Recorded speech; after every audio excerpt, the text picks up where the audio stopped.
Bago tayo magsimula, maaari po ba tayong magsitayo at manalangin? Katrina, pangunahan mo ang ating panalangin.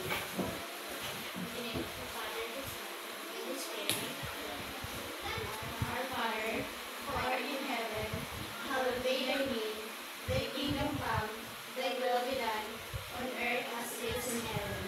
Give us this day our daily bread, and forgive us as we forgive those who sin against us. Do not bring us to the test, but deliver us from evil. Amen.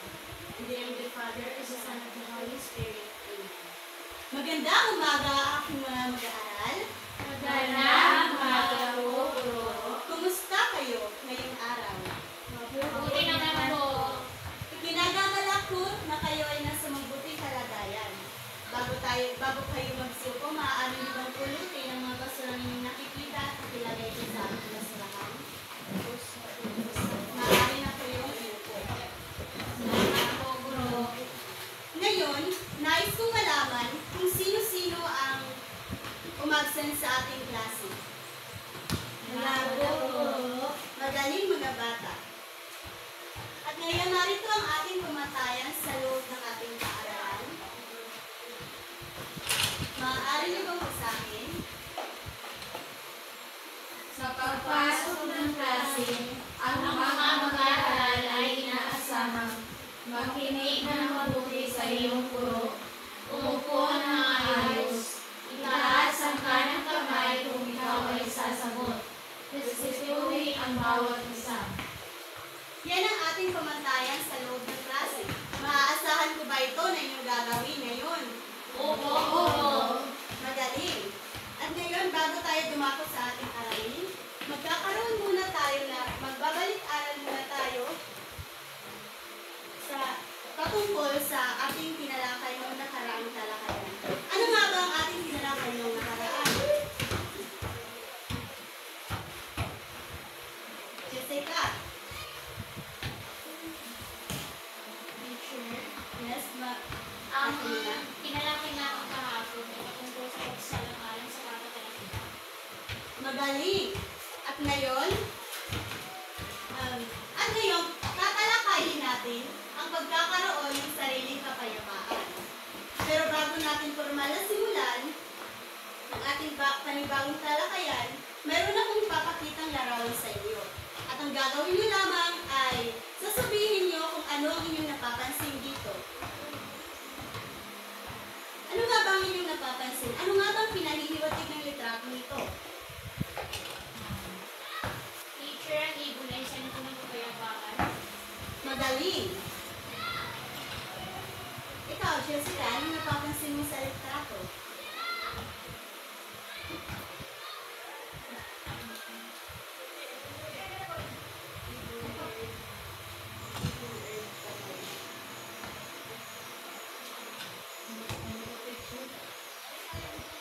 Ano ang inyong napapansin sa larawan? May kamay, teacher. Magaling! Ibon, teacher. Magaling! At ngayon nga ay ating tatalakayin ang pagkakaroon ng sariling kapayapaan. Para sa inyo, ano nga ba ang ibig sabihin ng pagkakaroon ng kapayapaan? Para sa inyong sariling pananaw, ano nga ba ang kapayapaan para sa inyo, Jessica? Para sa akin po, ang pagkakaroon ng sarili kaya pare ko ay ang may sarili ko na lang sa inyong sarili. Magaling. At bago natin masimulan ang ating talakayan, nais ko munang ipakita sa inyo ang ating planning sa araw na ito. Maaari niyo magbasahin.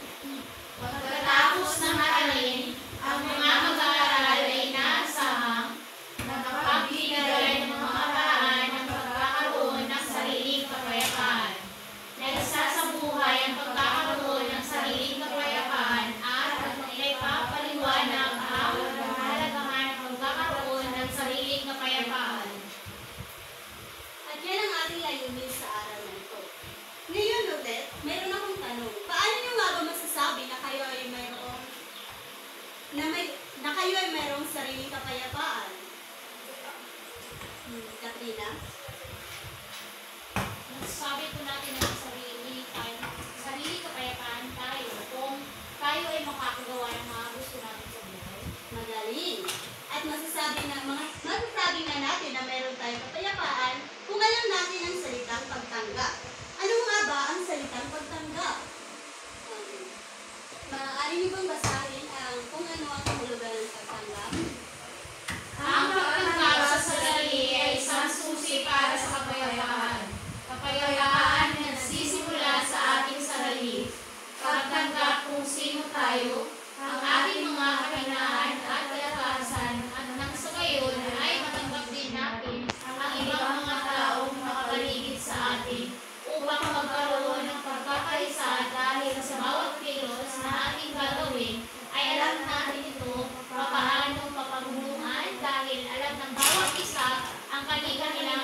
makamit ang kapayapaan. Kaya yan ang ibig sabihin ng ating kaya naman, naintindihan niyo ba ang ating aralin ngayong araw? Opo, bro. Mahusay. Ngayon ay magkakaroon tayo ng pangkatang gawain. Ang klase ay mahahati sa tatlong pangkat. Ang gagawin niyo lamang, ang bawat pangkat ay mayroong nakatakdang gawain. Narito ang gagawin ng unang pangkat. Basahin ang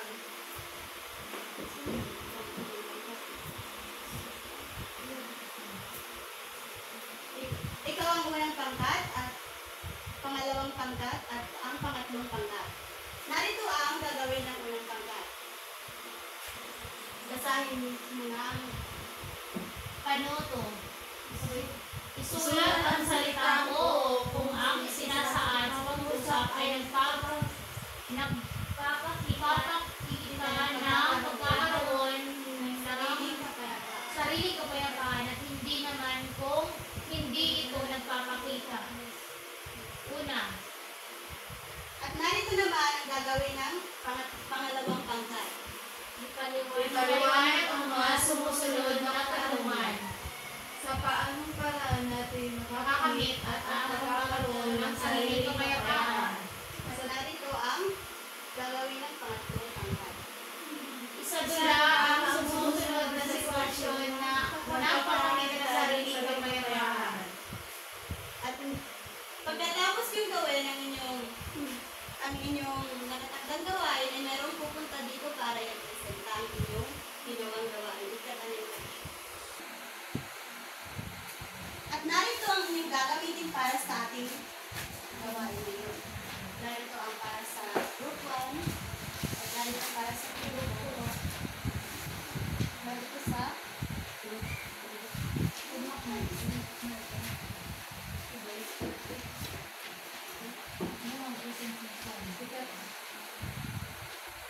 Bibigyan ko kayo ng 5 minuto para maghanda at 2 minuto para i-presenta.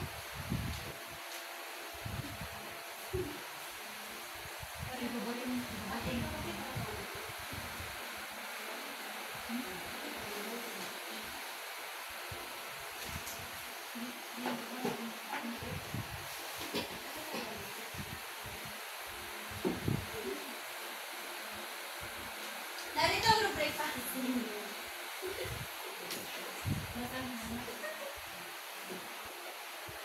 Basta pinapakita ang impormasyon ng dula, 15%. Ang kung isinasadula sa tamang gawain, 15%. Paayos at mapupapansin ng pagsasadula, 20%.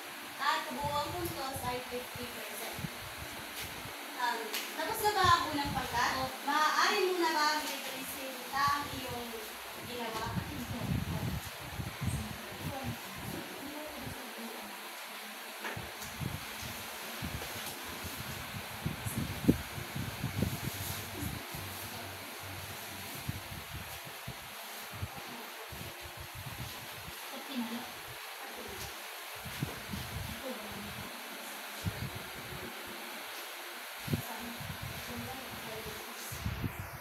Ang unang katanungan ay, tinatawag ni Carla ang kaibigan niya si Cara sa nagawa nitong kasalanan sa kanya. Ang sagot ko ay, oo, dahil ito ay nagpapakita ng sariling kapayapaan. Ang pangalawa naman ay, hindi matanggap ni Lucas na maliit ang kanyang nakuhang grado sa kanilang unang markahan. Ang sagot ko ay, hindi. Ang pangatlong katanungan naman ay, masayang binati ng pamilyang Santos ang nakamit na tagumpay ng kanilang kapitbahay. At ang sagot ko naman ay, oo. Ang pang-apat na katanungan ay, malungkot si Juana dahil sa mahirap lang ang kanilang pamilya. Ang sagot ko ay, hindi. Ang pang-limang katanungan naman ay, sinuntok ni Alan si Lucas dahil si sobrang galit dito sa kanya. Ang sagot ko ay hindi. At yun lang po, bro. Madaling, bigyan natin ng 5 palakpak ang unang pangkat. At ang susunod ay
Dapat, alam natin ang salitang pagtanggap upang makamit natin ang kapayapaan sa ating buhay. Dapat matuto tayong tanggapin kung anong meron tayo sa ating buhay. Naintindihan niyo ba ang ating talakayan ngayong araw? Opo. Magaling. Ngayon, bibigyan ko kayo ng takdang aralin at ipapasa niyo ito sa ating susunod na talakayan. Basahin niyo ang